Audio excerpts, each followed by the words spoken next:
We shall now discuss about enzymes involved in DNA replication.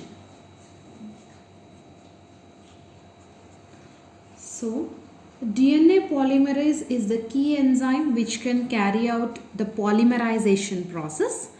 It always uses 3' OH group of one nucleotide and the 5' phosphate group of another nucleotide. This is one nucleotide, say this is another nucleotide. The 3' OH of one nucleotide and 5' phosphate group of another nucleotide will be linked by DNA polymerase enzyme. Anyways, the nucleotides that are utilized for this process or for polymerization should be triphosphates, nucleoside triphosphates. Here I need to underline that neither nucleoside monophosphates nor nucleoside diphosphates can be utilized.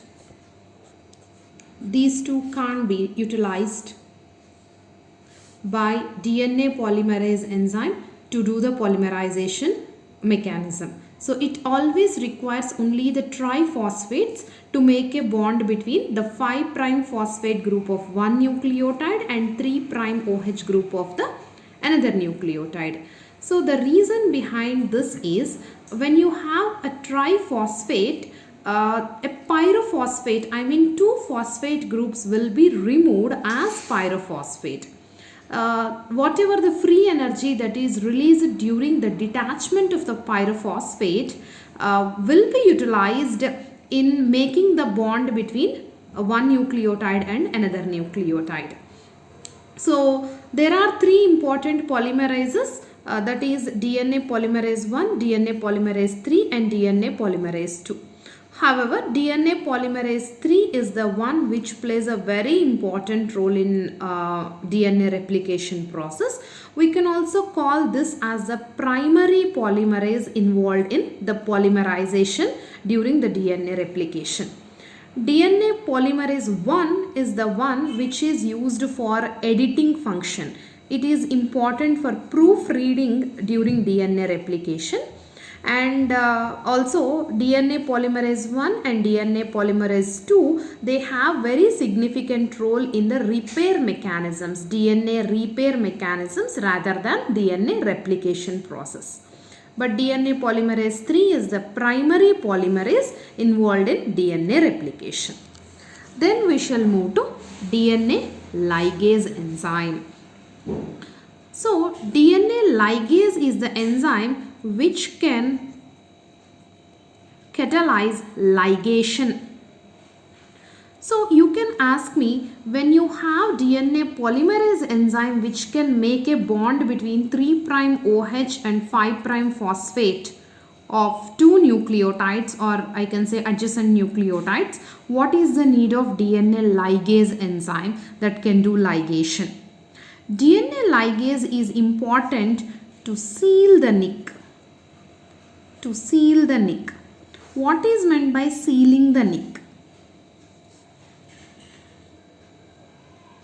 So, whenever you have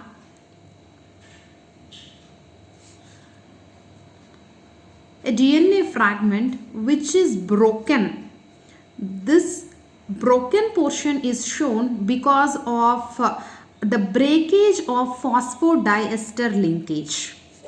I mean to say, here I have a 3' OH group and here I have a 5' phosphate group, and remember this nucleotide is having 5' monophosphate, not triphosphate. As I mentioned here, polymerase can only make a bond between nucleoside triphosphate and 3' OH group. It cannot make a bond between a nucleoside monophosphate and 3' OH group. However, DNA ligase is the one which can make a bond between a 5' monophosphate and the 3' OH group of the adjacent nucleoside. This is because here it has got a breakage of phosphodiester linkage. It can just simply make the phosphodiester linkage. This is the important activity of DNA ligase enzyme. And this DNA ligase enzyme makes use of ATP energy to make this bond, to make the phosphodiester linkage. So another enzyme to be discussed is helicase. So we know that the template DNA or the parental DNA strand is always a double stranded, which means you have two strands of DNA. Say this is one strand of DNA and this is the complementary strand of DNA. We know very well that the two strands of DNA will be bonded by the hydrogen bonds.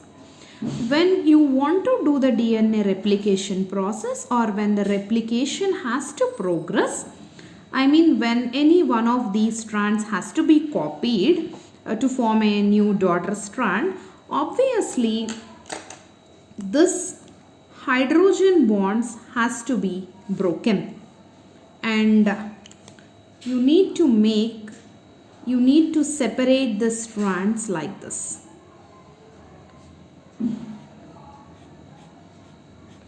So these are the broken DNA strands. Broken hydrogen bonds, so that the two strands of DNA are separated. Only then you are exposing the nucleotides which can be copied. Replication can happen. So this breakage of the hydrogen bonds and unwinding of the double-stranded DNA will be carried out by a helicase enzyme. Okay, so helicase enzyme usually comes first. Helicase enzyme will bind to the DNA, something like this, and as it moves through the double-stranded DNA, it will melt the DNA. It will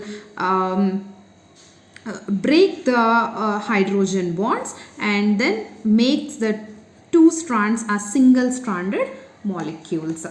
So here rises a problem. Whenever you have these single strands of DNA, and still you should understand that these single strands of DNA are complementary to each other. Okay, when I have A in one strand, we have T on the other strand, G in the one strand, C on the other strand. So when you have complementary bases, there is always a chance that these bases can re-anneal. A bond can be formed, a hydrogen bond can be immediately formed between these nitrogenous bases, since these nitrogenous bases are complementary to each other. Because as the helicase moves, and it takes little time for the DNA polymerase to follow helicase. Okay, so till the DNA polymerase comes this way and it starts the replication, or it starts the copying of the another strand, you need to see that you need to maintain the single strands of these two DNA molecules. So as to maintain these single strands as single strands, you need the requirement of certain proteins which are called as single-stranded binding proteins, simply referred as SSB proteins. The primary role of SSB proteins is that these are tetrameric proteins. These are tetrameric proteins, and these proteins they simply coat on the single stranded DNA molecules, and they maintain them as single strands. They will not allow these two strands to join back, or they don't allow these two strands to re-anneal. Then once the single stranded binding proteins bind to the DNA molecule, then comes the DNA polymerase as we have discussed. Action. The next enzyme to be discussed is primase enzyme. So what is the role of primase enzyme? So while discussing about the DNA polymerase enzyme, we said that it can add nucleotides to 3' OH group. It requires a free 3' OH group so that new nucleotides can be added. The complementary nucleotides can be added. So now who is going to provide the free 3' OH group? That is done by something called as primer. So primer is simply a short oligonucleotide sequence. So this is generally an RNA fragment, ribonucleotide fragment. So this will have a series of ribonucleotides. So these say this is the DNA template. Okay, I call this as 3' to 5' DNA template, and this is the RNA primer. This is 5' to 3', because since the DNA template is running from 3' to 5', obviously whatever the strand that anneals with it should be in the anti-parallel direction, means 5' to 3'. So this is a short primer, short oligonucleotide sequence, that is RNA sequence usually. So this short oligonucleotide sequence is here to provide a 3' OH group, because DNA polymerase, which has to add the complementary nucleotides further on, it requires a 3' OH group to proceed the polymerization reaction, and that is provided, the 3' OH group is provided by something called as primer, as we had discussed just now. And this primer is synthesized by an enzyme referred as primase. Primase is the enzyme that synthesizes a short primer. Primer is required to provide a free 3' OH group. A 3' OH group, free 3' OH group is required by the RNA polymerase enzyme to do the process of polymerization. I mean to add more nucleotides that is complementary to the DNA template. I mean when you have A, T, G, C, A here, DNA polymerase will come and add the complementary nucleotide sequence like this to the 3' OH group. Now also another rule which I told you while discussing the RNA polymerase is also satisfied now. So since this is the 3' OH end, your synthesis will start from 5'. So always the direction of replication will be 5' to 3'.